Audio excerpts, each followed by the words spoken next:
tysiące. Prosimy zachować ostrożność i nie zbliżać się do krawędzi peronu. Życzymy Państwu przyjemnej podróży.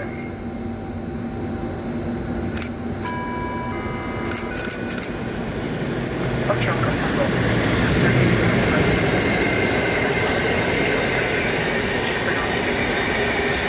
Pociąg kolejowy.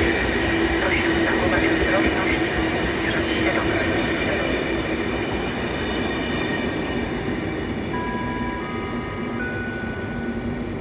Pociąg